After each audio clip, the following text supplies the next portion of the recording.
April 8, 1945. Approaching Bergstein, Germany. The world was a gray funnel. Through the scratched, oil-smeared glass of his M6 periscope, Driver Private First Class Calvin Riggs saw only three things: the wet, moss-slick cobblestones of the village road 10 feet ahead, the swirling, skeletal fog clinging to the half-timbered ruins on either side, and the dark, oppressive wall of pine trees from which they just emerged, forever at their back. His hands, encased in frayed leather gloves, rested on the two steering levers of the M4A3, 76, W. Sherman Promise Keeper. His feet hovered over the clutch and brake pedals. The tank vibrated with a deep, internal thunder, the 500-horsepower Ford GAA V8 engine transmitting its raw power through the T21 transmission, a mechanical heartbeat he felt in his teeth. The air inside the driver's compartment was a stew of odors: the sharp, ever-present tang of diesel, the stale grease of the final drives, the ozone of electrical systems, and the cold metallic scent of fierce sweat on wool. Clank, clank, clank. The sound was wrong. Not the regular, rhythmic clatter of the T80E1 steel chevron track links over stone. This was a higher, sharper ping, like a hammer on a brittle anvil. It came from the hull to his immediate left. Bang. Spang, spang. Taking small arms fire. The calm, cigarette-roughened voice of Sergeant McReady crackled through the intercom headset clamped over Cal's helmet. Light stuff. Keep steady, Riggs. Infantry's moving up behind us. Cal's eyes never left his limited arc of vision. He saw the flicker of muzzle flashes from a second-story window, a dark hole where a casement should be. The cobblestones sparked where armor-piercing rifle rounds ricocheted. The noise was a constant, peppering rain on the hull, a sinister prelude. Then he heard it.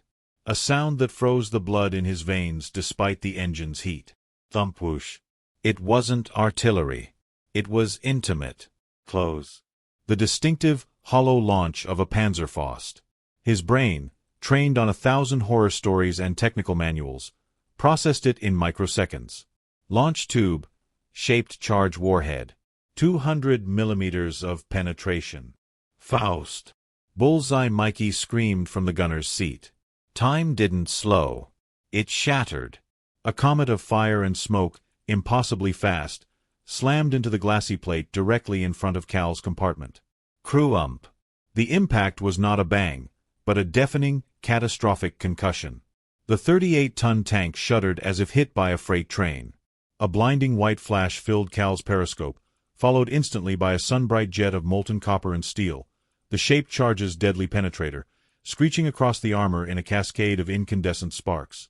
The interior lights flickered and died. A wave of pressure, thick and violent, slammed against Cal's chest, driving the air from his lungs. The sound was inside his skull, a physical pain. Driver, report. McCready's voice was a sharp crack in the ringing silence. Cal gasped, his hands automatically shoving the left steering lever forward, slewing the tank's nose to port. Alive. Hit on the glacis. No penetration. His own voice sounded distant, muffled. Thump whoosh. Another. From the right. Crump. This one struck the front right hull, just below the bow machine gun port. Another violent lurch. The coaxial .30 caliber machine gun ammunition in its rack above Cal's head rattled like frenzied teeth. Acrid, bitter smoke, the signature smell of burnt RDX explosive and seared metal, began to coil into the compartment, stinging his eyes. I can't see him. Smoke everywhere. Bullseye yelled. The turret whined as he traversed it blindly. Chip. Load he. Blind the windows. McReady ordered. Cal heard the distinct, heavy clang of the breech block opening behind him, the sharper clatter of a 76mm high-explosive round being slammed home by the loader, Chip Harlow. Crump. A third impact. Higher up, on the turret cheek. A shower of sparks cascaded down Cal's periscope view. The tank rang like a monstrous gong. Turret hit. No effect. McReady called out, his calm fraying at the edges. Cal's world was now pure sensation. The roar of the engine. The metallic shrieks of impacts. The smell of fire and fear. The taste of copper in his mouth. The constant, juddering vibration of the hull. He drove by instinct, weaving the lumbering Sherman in a desperate, clumsy S-pattern, trying to spoil the aim of the unseen hunters. Thump whoosh. Crump. The fourth rocket struck the gun mantlet, a direct hit on the thick steel shield protecting the 76mm gun's base. The blast wave jarred the entire weapons system. A high-pitched, grinding shriek replaced the turret traverse motor's whine. Traverse is jammed. Hydraulics gone. Bullseye's report was a howl of frustration. We're stuck facing 10 o'clock. They were blind in one eye, and their one good arm was now stuck in a sling. The external phone, mounted on the rear hull, buzzed violently, an insane insectal sound. McReady switched channels. Cal could hear the tinny, screaming voice of Sergeant Doyle from Black Cat, the Sherman behind them. Riggs. You should be a funeral pyre. How are you still moving? Cal had no answer. His eyes were locked on the fog and rubble ahead. A movement. A shape detaching from a shattered storefront. A German soldier, a Volkssturm militiaman in a mismatched uniform, raising a long, tube-like weapon onto his shoulder. Thump whoosh. This launch was closer. Louder. Cal could see the rocket's fiery tail, a spiraling line of death etching itself directly toward his face. It filled his periscope, growing from a dot to a fist to a roaring sun of explosive force in less than a second. His hands froze on the levers. There was no time to move. No time to breathe. The warhead, its hollow copper cone designed to focus hell itself into a pencil-thin jet that could punch through a foot of steel, was aimed at his vision block. Everything narrowed to that point of light. Before we continue this unbelievable story of the cardboard castle, and see if Cal Riggs' farm boy ingenuity can defeat the very weapon that killed his brother, make sure to subscribe. The algorithm needs to know you're here for this deep, documentary-level immersion. Hitting subscribe is the best way to ensure you experience every second of this true, untold tank duel. Don't miss what happens next. Let me take you back. Just one day before that rocket was screaming toward Cal's face. The air was cold, but it was quiet. No explosions. Just the sound of men and machines getting ready for the next push. The Promise Keeper sat in a sea of churned-up mud. It was a big, green beast of a tank, an M4A3 Sherman with a newer, longer 76mm gun. But right then, it looked silly. Strange. Because all along its sides, welded on with rough steel straps and held together by what looked like hope and baling wire, were huge, bulky panels. They were thick, corrugated sheets. The kind of heavy-duty industrial cardboard you'd see protecting a factory lathe in a shipping crate. Cal had coated them in a black, tar-like waterproofing goop, but you could still see the brown edges. To finish it off, he'd bolted spare sections of tank track over the top of the cardboard. It looked like the tank was wearing a clumsy, homemade suit of armor made from a packing box. I still can't believe we have to ride into Germany looking like a trash heap on tracks, a voice grumbled. That was gunner Mikey Rossetti. Everyone called him Bullseye. He was from Brooklyn, fast with a joke and faster on the gun trigger. He leaned against the turret, smoking a cigarette, shaking his head at the cardboard. The loader, a kid from Iowa named Chip Harlow, just laughed. Maybe the Krauts will laugh themselves to death when they see us. Save the ammunition. Cal Riggs heard them. He was underneath the tank's front hull, lying in the cold mud, checking the torsion bars. He didn't say anything. He just kept working, his hands moving with a steady, knowing rhythm. This was his place. In the dirt, listening to the machine. The truth was, the laughter had started days ago, back at the depot. When Cal first dragged those huge cardboard sheets over, the whole platoon had howled. "What's the plan, Riggs?" one guy from another crew yelled. "Gonna stop a shell with a 'kick me' sign?" They called it Riggs' ridiculous rampart. The cardboard castle. The jokes wrote themselves. But Cal had a reason.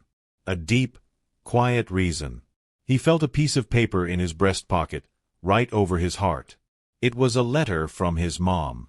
It wasn't the words about the Nebraska weather or the old farm dog that he remembered. It was one line, about his older brother, Tom. "We got the official report. Tom Sherman was hit in the side by a German anti-tank gun. They said it brewed up instantly. He didn't suffer. Brewed up. Tanker talk for the ammunition catching fire and exploding. Turning the tank into an oven. It happened to Sherman's. Everyone knew it. It was the fear that lived in the back of every crewman's mind, in the smell of diesel and oil. Tom had been a loader, like Chip. He would have been surrounded by shells when the wall of steel beside him turned to liquid fire. Cal slid out from under the tank. He stood up, wiping his greasy hands on his coveralls. He looked at his handiwork. He didn't see cardboard. He saw a principal. Sergeant Macready, their commander, walked up. He was an old-timer, his face lined from the bulge and 100 other fights. He didn't laugh. He studied the tank with a tactical squint. "Explain it to me one more time, son," Macready said, his voice low. "In plain English." Cal took a breath. "It's not really armor, Sarge. The German Panzerfaust, it doesn't punch through like a bullet. It's like a concentrated jet of molten metal. If it goes off right against our steel, it cuts through like a blowtorch." He pointed at the foot of empty space between the cardboard and the actual tank hull. "But if I can make it go off here, a few inches away, that jet has to travel through air first. It spreads out. It wastes its energy. By the time it hits our real hull, it's lost its bite.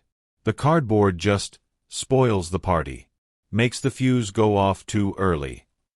Macready chewed on the idea like it was stale gum. "And the track links. Extra spacing. And helps against magnetic mines." Bullseye flicked his cigarette butt into the mud. And hear me out, it just makes us the slowest, most obvious target in the whole company. We look like a circus wagon." Cal finally looked at Bullseye. There was no anger in his eyes. Just a flat, prairie certainty. "My brother's tank didn't have a circus wagon on its side. It had nothing. And it burned." The words killed the laughter. A heavy silence fell over the crew. Chip looked down, suddenly interested in his boots. Bullseye opened his mouth, then closed it. Macready nodded slowly. He put a hand on the cold, tar-papered cardboard. It gave a little under his touch, a soft, hollow sound. Not the ring of steel. "All right," the sergeant said. "It's unorthodox. But this whole war is unorthodox. We move out at dawn. Objective is the crossroads at Bergstein. Intel says it's lightly held." He looked at the dark, brooding line of forest on the eastern horizon. "Get some sleep. All of you." As Macready walked away, Bullseye leaned in close to Cal. "Hey, farm boy. No hard feelings, okay? It's cardboard." Cal just nodded. "I know what it is." That night, in the damp dark, Cal lay in his bedroll. He could hear the distant thunder of the front, a dozen miles away. He thought about the groan of his family's barn roof, loaded with Nebraska ice, the winter he was 16. He'd heard that deep, tired groan and known what it meant. He'd tried to fix it with planks and tar paper. His dad called it a cardboard solution. The roof fell in anyway. He wasn't trying to build a roof this time. He was trying to build a few inches of distance. A margin of error. A promise to a brother who was already gone. At dawn, the engines coughed to life. A dozen Shermans in the company, their exhausts puffing blue smoke into the gray morning light. Cal climbed into the driver's compartment of the Promise Keeper. He settled into his seat, familiarizing his hands with the steering levers, his feet with the pedals. Through his periscope, he watched the lead tank grind forward, its tracks throwing up gouts of mud. It turned onto a narrow dirt trail that led straight into the forest. The trees were tall, ancient, and thick. The pine canopy swallowed the light, making the path look like a dark, green tunnel. A tunnel that led east. Into Germany. Cal's stomach tightened. He thought of Tom one last time. Then he pushed the left steering lever forward, and the Promise Keeper, its cardboard skirts brushing the wet ferns, followed the other tanks into the dark. So they drove into the forest. And let me tell you, if you've never been in a tank in a place like the Hurtgen, you can't imagine it. It's like being a bull in a hallway. A dark, narrow, twisted hallway where everything wants to kill you. The trees were these huge, ancient pines. They grew so close together they blotted out the sky. The trail wasn't a road, it was a firebreak, just a muddy scar barely wider than the tank itself. Cal, in the driver's seat, had maybe a foot of clearance on each side. Branches screeched and scraped along the cardboard panels like fingernails on a chalkboard.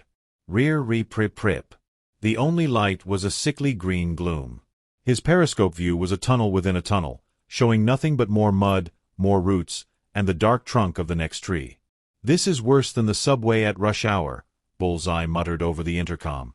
He was trying to sound cool, but his voice was tight. Sergeant McReady was standing in the commander's hatch, his upper body exposed. That was the rule in close country like this. You had to see. Driver, slow to 1/3. Gunners, watch the tree leans.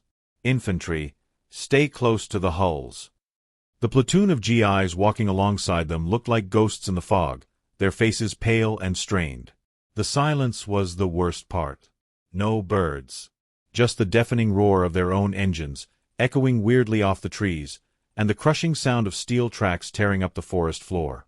Then they started seeing the graves. Not marked graves. Metal graves. The first wreck was an American half-track.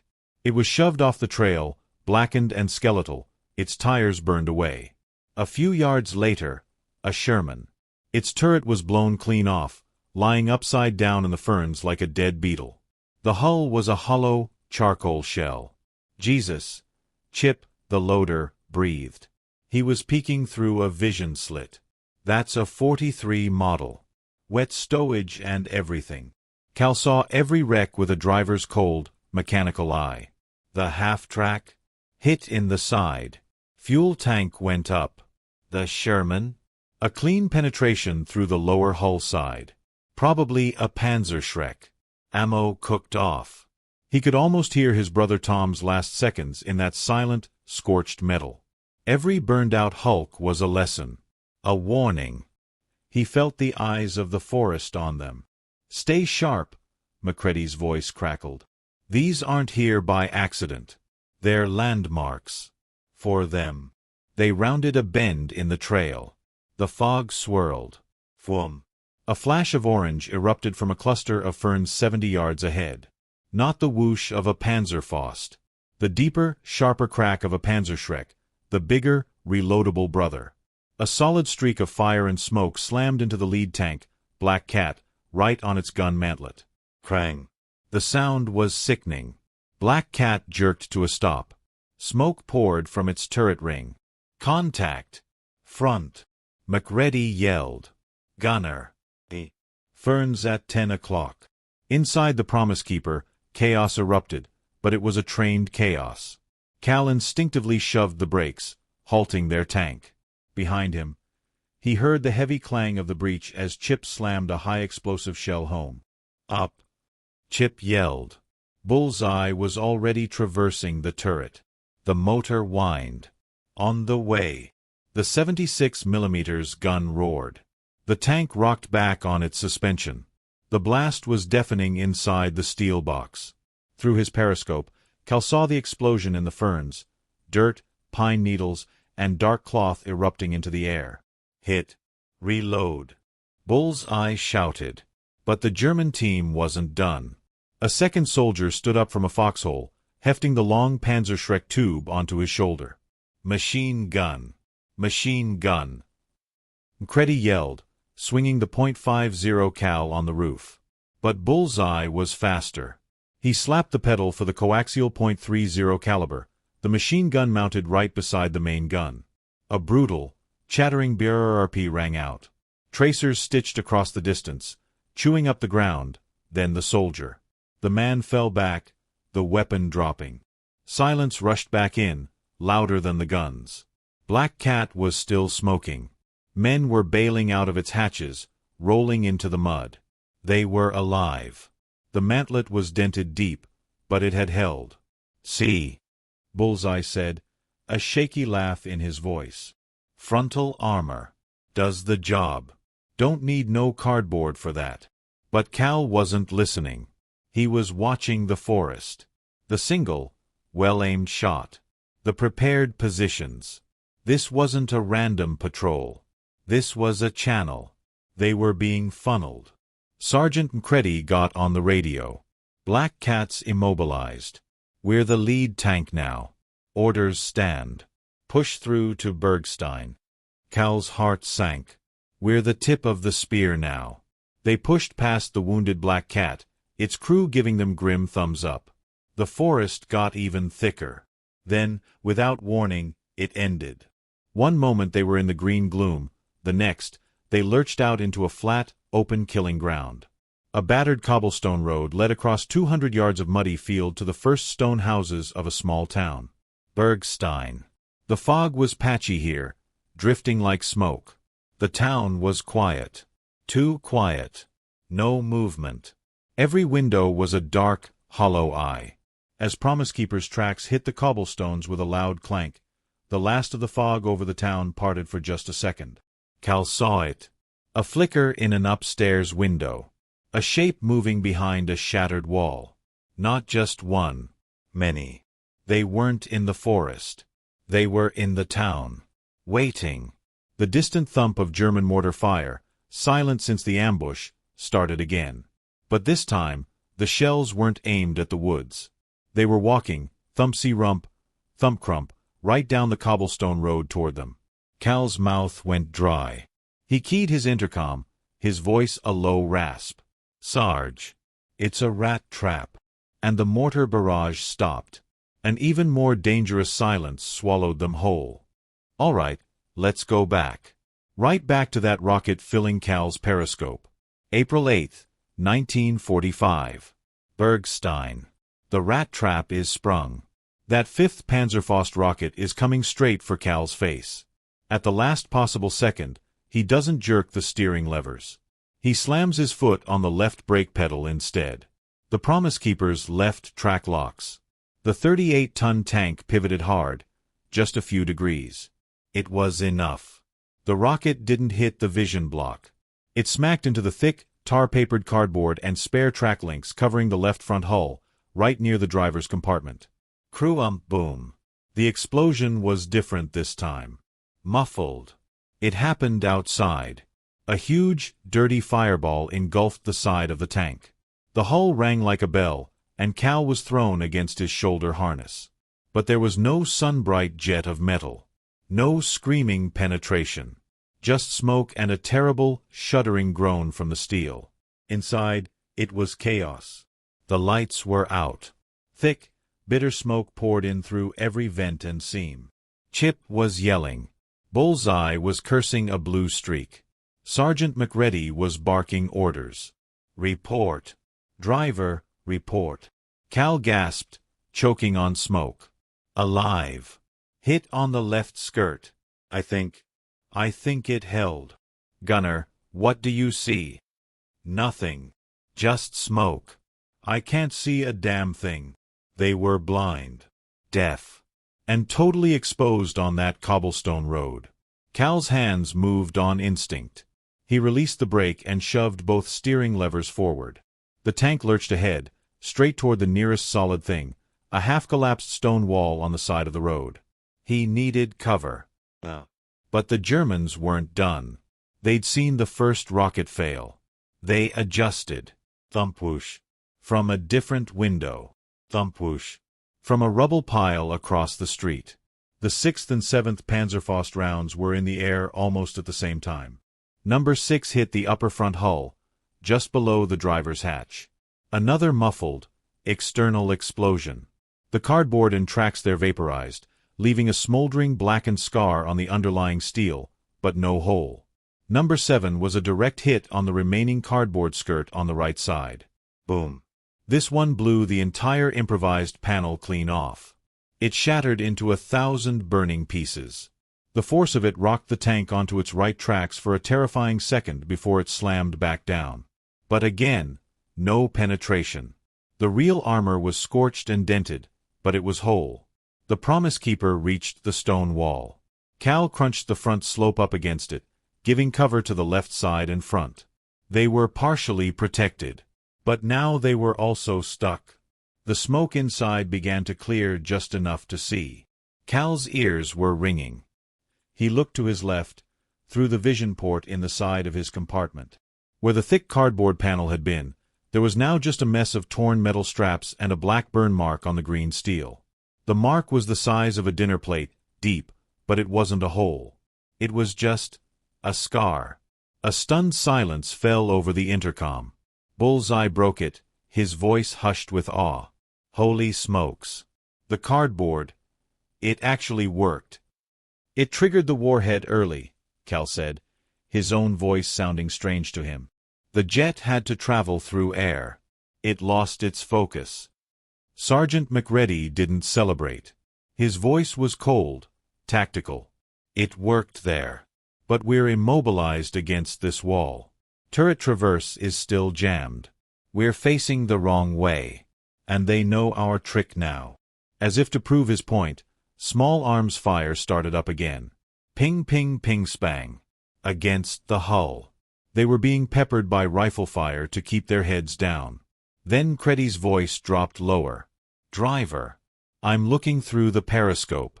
I see movement in the rubble down the street. 3, maybe 4 men. They're carrying Panzerfausts. They're not aiming at the front or sides this time. Cal felt a new kind of coldness in his gut. They're moving for our rear, McReady said, each word like a chip of ice. They're going to hit the engine deck. The thinnest armor we've got. We can't turn the turret to stop them. We're sitting ducks. The brief hope that had flickered inside the Promise Keeper died. They had survived the first brutal volley against all odds. But the enemy was smart. They were adapting. And Cal's farm boy armor trick had just run out of cardboard on the one side that mattered most. Sitting ducks.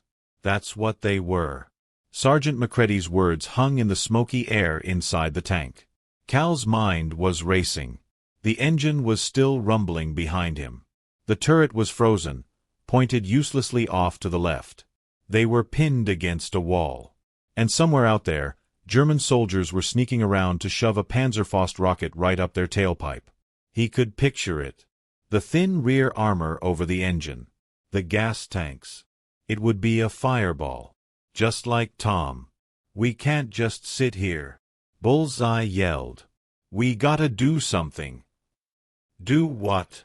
Chip shot back, his voice cracking. We can't move, we can't shoot. Cal stared at his steering levers. They controlled the tracks. The tracks could turn the tank. The tank itself was a weapon. A crazy idea formed. It was less of an idea and more of a desperate reflex. Sarge, Cal said, his voice surprisingly steady. The coax.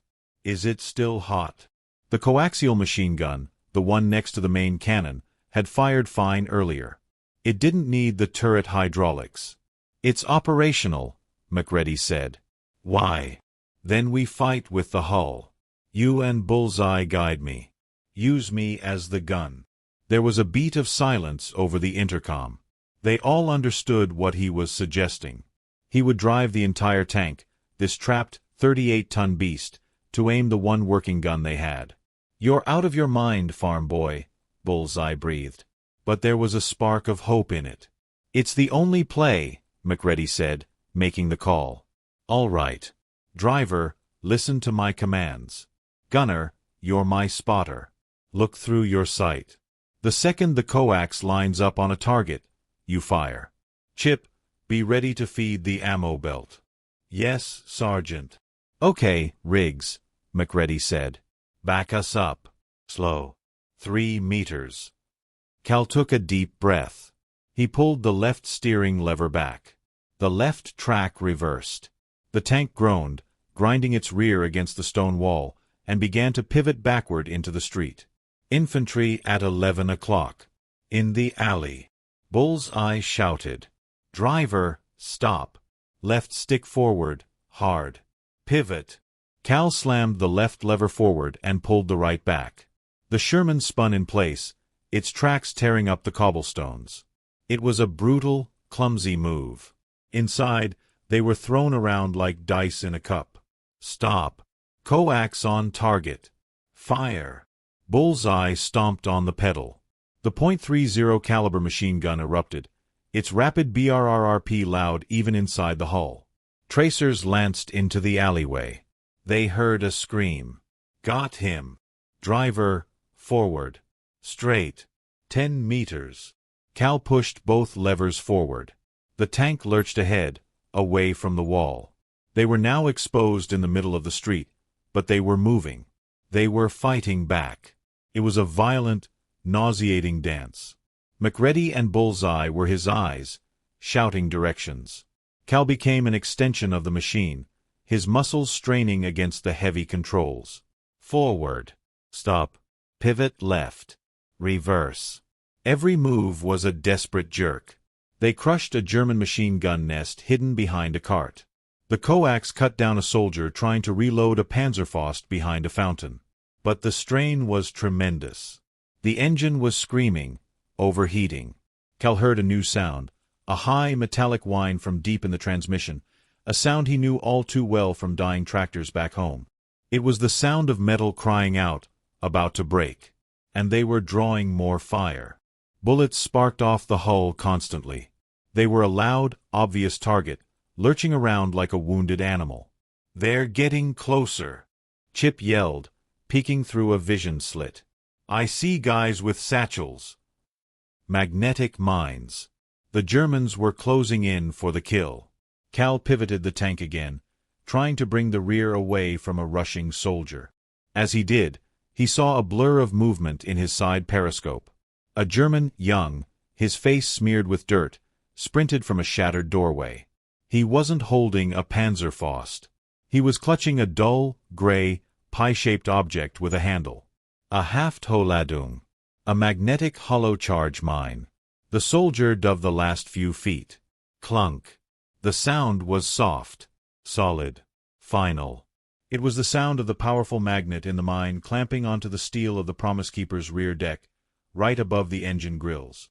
The mine was stuck fast. Mine. On the rear deck. Cal screamed. They all heard it. They all knew what it meant. In 3, 2, 1. Cal didn't think. He remembered. He remembered the sound of the barn roof groaning before it fell. He remembered the stress point. You didn't just sit under a failing roof.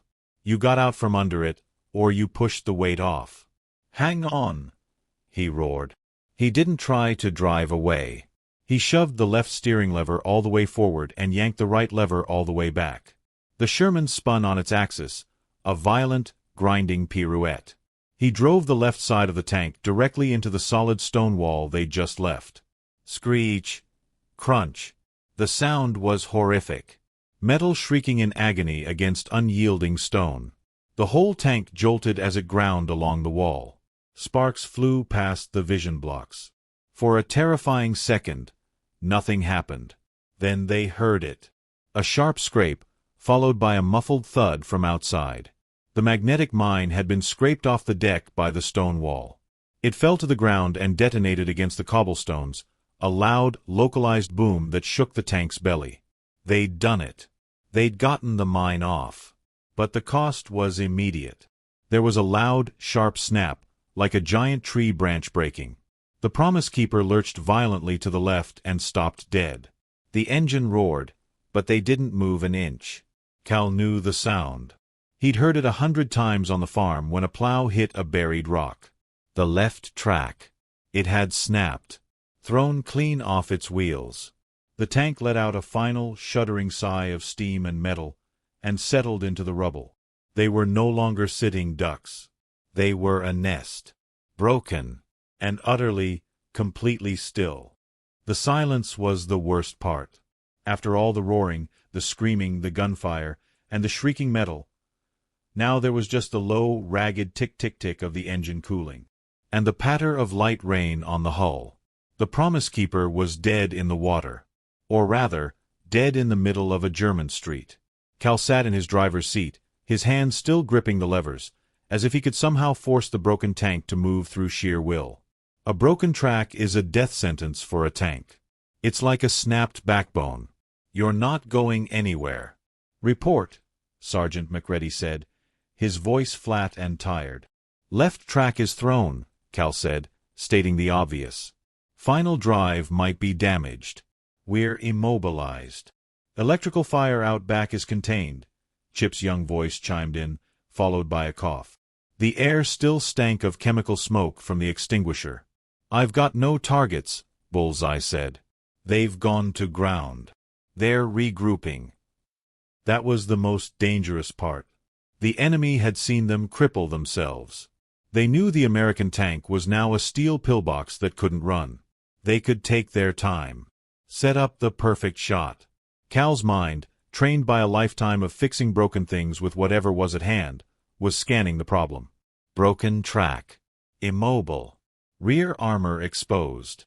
Then he saw it. Through the smoke and the drizzle, down the street. A ruined doorway. A figure knelt there, calm, methodical. He was assembling a Panzerfaust. Unsnapping the sight. Cocking the trigger. This wasn't a rushed shot from a window. This was a technician setting up his tool. The 8th Panzerfaust. And he was pointing it straight at the rear of the Promise Keeper. Sarge, Cal said, his voice urgent. 11 o'clock. Doorway of the bombed-out bakery. 1 Faust. Aiming for our engine deck. Creddy swung the periscope. I see him. Gunner, can you get a shot? Turret is still frozen, Sarge. I can't move it an inch. They were helpless. The perfect shot was lining up. The soldier rested the tube on his shoulder. His loader tapped him, signaling the weapon was armed and ready. Cal's eyes darted around his compartment, as if the answer would be written on the steel walls. He saw the grease gun strapped to the wall. Spare periscopes. A canteen. And then his mind flashed back to the muddy field the day before. To the one piece of his ridiculous rampart that hadn't been used yet. The spare panel. When they'd loaded up, he'd insisted on strapping one extra cardboard and track-link panel to the engine deck itself. Just in case, he'd said. Bullseye had laughed. In case of what? A paper war. The laughter was gone now. The panel was still there, strapped down behind the turret. It was their last, just in case. It was their only chance. Cal didn't ask for permission. He unbuckled his harness. Chip, with me. The spare cardboard on the back deck. Now. He didn't wait for a response. He yanked the release lever for his escape hatch, a small round door in the floor between his feet, and dropped out of the bottom of the tank into the cold, wet filth of the street. The world outside was a shock. The air was cold and tasted of ash and cordite. The sound of distant small arms fire snapped from other parts of the town. Chip tumbled out of the loader's hatch behind the turret, his face pale. What are we doing? Chip yelled over the noise. We're giving him a harder target. Cal scrambled onto the back deck. The cardboard panel was there, lashed down with steel straps. It was soggy from rain, but intact. 50 yards away, the German soldier settled the Panzerfaust firmly into his shoulder. They were out in the open. Exposed. Crack, crack. Rifle shots from a window. Chips of stone flew from the wall beside them. The Germans had seen them. Covering fire. McCready's voice boomed from inside the tank. The coaxial machine gun, still operable, chattered to life. Bullseye was firing blindly, spraying the windows to keep heads down. Cal and Chip wrestled with the heavy straps. Their fingers were numb, clumsy. The metal buckles were stiff. Come on, come on. The strap came free. They grabbed the edges of the bulky, awkward panel. It was huge, like moving a mattress. They had to get it off the deck and somehow prop it up to cover the vulnerable rear grills. The tar. Use the waterproofing tar. Cal shouted. He scooped a glob of the sticky, black substance from the seam of the panel.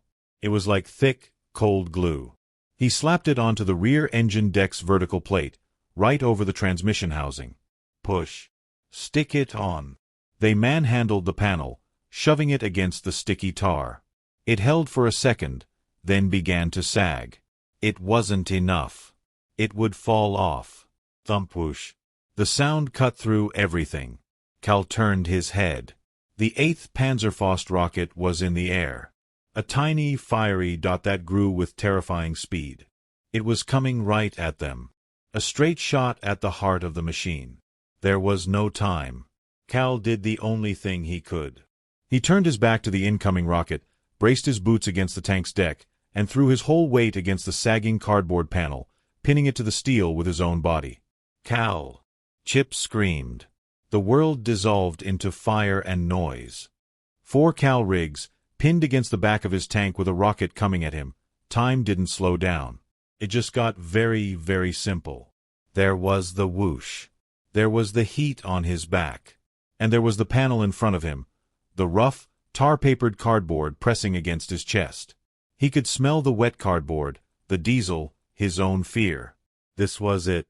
The barn roof was falling, and he was the only shim left. The rocket hit. Thwum. The explosion was huge, deafening, and wrong. It wasn't the sharp, piercing crump of metal on steel. It was a muffled, consuming boom, like someone had set off a bomb inside a dumpster. A wall of heat and force slammed into Cal's back. It threw him forward, smashing him into the panel, which smashed into the tank's steel. The air was punched from his lungs. A storm of shattered cardboard, searing sparks, and burning tar erupted around him. But there was no jet of liquid fire. No spear of molten metal piercing through him and into the engine. The shaped charge had detonated against the cardboard, a full foot away from the actual armor. Its entire furious energy was spent blowing the makeshift shield to splinters. The real tank hull behind it was scorched black, dented, but it held. Cal slumped to the deck, his ears ringing, the world a blur of smoke and pain. He was alive. His back felt like it was on fire, his uniform smoldering. But he was alive. Inside the Promise Keeper, the simultaneous explosion of the 76mm gun was a different kind of thunder. Sergeant McReady and Bullseye had fought their own battle. While Cal was outside, they were heaving on the manual turret traverse. It was a back-breaking, sweat-drenched nightmare. No hydraulics. Just 2 men putting their shoulders against the frozen machinery, muscles cracking, teeth gritted, trying to move 15 tons of stubborn steel one agonizing degree at a time. Bullseye had his eye glued to the telescopic sight. Keep going. Keep going. I almost have him. I see him. The German soldier in the doorway, confident his rocket was flying true, was still standing there, watching its flight. Fire! McReady roared. Bullseye stomped on the firing pedal. Boom! The tank kicked. The high-explosive shell screamed across the 50 yards and detonated directly inside the doorway. The blast consumed the Panzerfaust team, the flash of light momentarily washing over the smoldering wreck of the Promise Keeper. 2 projectiles had crossed in the air. 1 had failed. 1 had succeeded. Then, a new sound cut through the aftermath. Not guns. Not explosions. A cheering. A wild, desperate American cheering from the rubble at the edge of town. The GIs, the infantry they'd been supporting, had finally fought their way forward. They were clearing the buildings, shooting the last defenders, swarming into the square. The attack was over. Bergstein was falling. Inside the tank, the crew sat in stunned silence, breathing in the chemical stink. Chip was the first to move, scrambling out of his hatch. Cal. He found Cal on the engine deck, trying to push himself up. The back of his tanker jacket was a charred, smoking mess. Chip grabbed him, helping him sit up. I'm okay, Cal coughed, though he clearly wasn't. The tank. From the commander's hatch, Sergeant McReady emerged, his face streaked with grime and sweat. He didn't look at Cal first. He looked at his tank. The Promise Keeper was a monstrous, heartbreaking sight. Its left track was a snake of broken steel lying in the mud.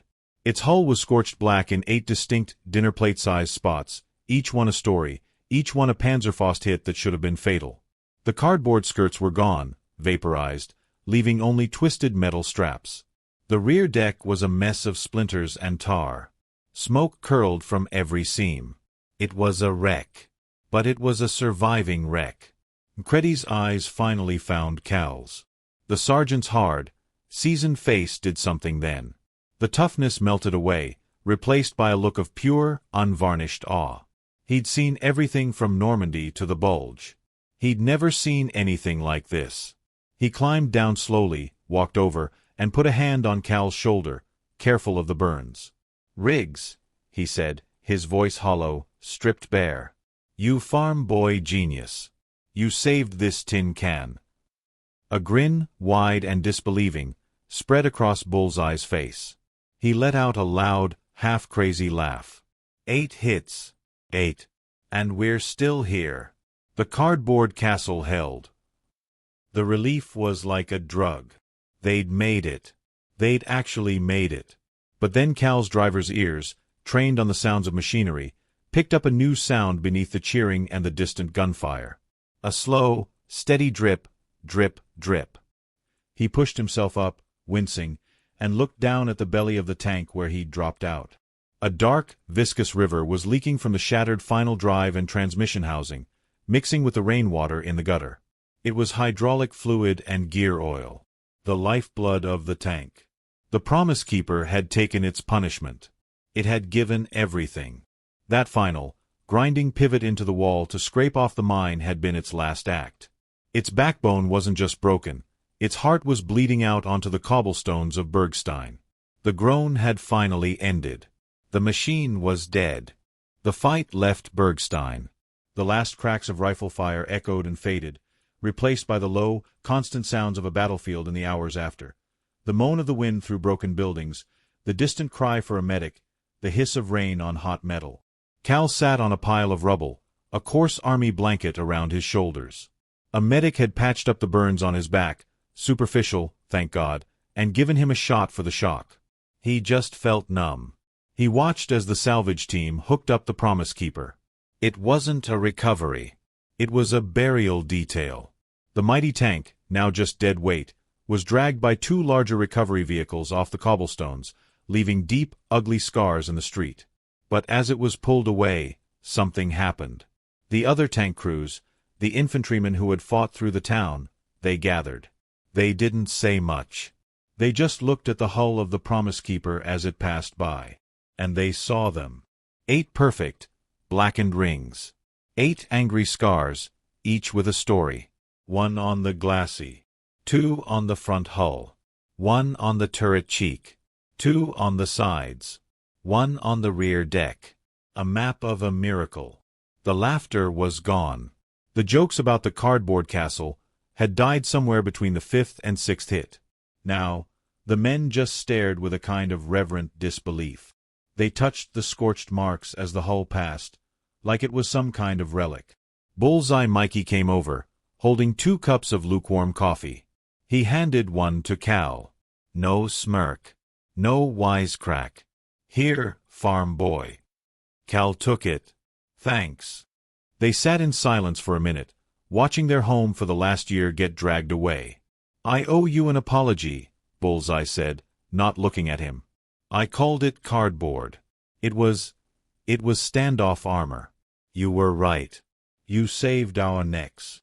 Cal shook his head. "It was a dumb idea that got lucky." "No," Bullseye said, finally turning to him. His eyes were serious. "It was a smart idea that worked. There's a difference." Sergeant McReady walked up, his gear packed. They were being reassigned to a fresh tank in the morning. "Got a visitor for you, Riggs." A man in a clean, olive-drab uniform approached. He wasn't a frontline guy. He had the look of an engineer, sharp eyes, a calculating calm. He held a notepad. "Private Riggs? I'm Captain Sorrells, Ordnance Department. I've been hearing a story I find mathematically improbable. 8 shape charge hits on an M4A3 in a single engagement. 0 penetrations. My colleagues at Aberdeen Proving Ground would call that a fairy tale." Cal just shrugged, exhausted. "Yes, sir." The captain looked at the departing hulk of the Promise Keeper, then back at his notepad. "The men are saying you had improvised applique. Spaced armor. Made from cardboard." "Yes, sir." "Walk me through the principle. In simple terms." So Cal did. Right there in the rubble, He explained it like he was back on the farm talking about a busted plow. The shaped charge jet. The need for perfect standoff. The cardboard as a disruptor, not a shield. Making the warhead waste its energy in the air. The captain scribbled notes, asked sharp questions about thickness, spacing, attachment points. He didn't laugh once.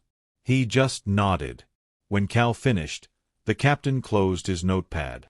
A farmer's solution to a physicist's problem. Ingenious.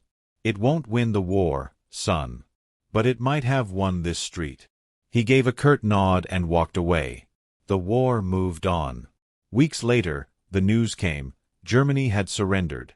The fighting in Europe was over. On a bright, quiet day in a sea of celebration, Cal found himself alone, packing his duffel. Captain Sorrells found him again. "Got something to show you, Riggs." He unfolded a schematic on a crate.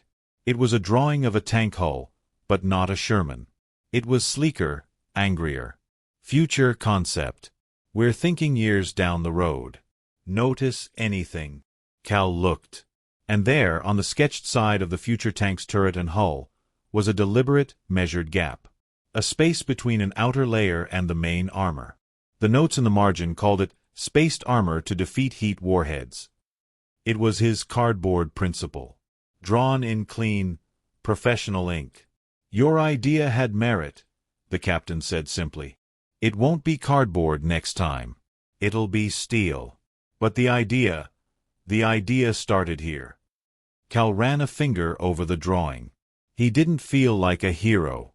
He felt like a kid from Nebraska who'd kept a promise. He'd understood the tank. He'd made it live. For his crew. For his brother.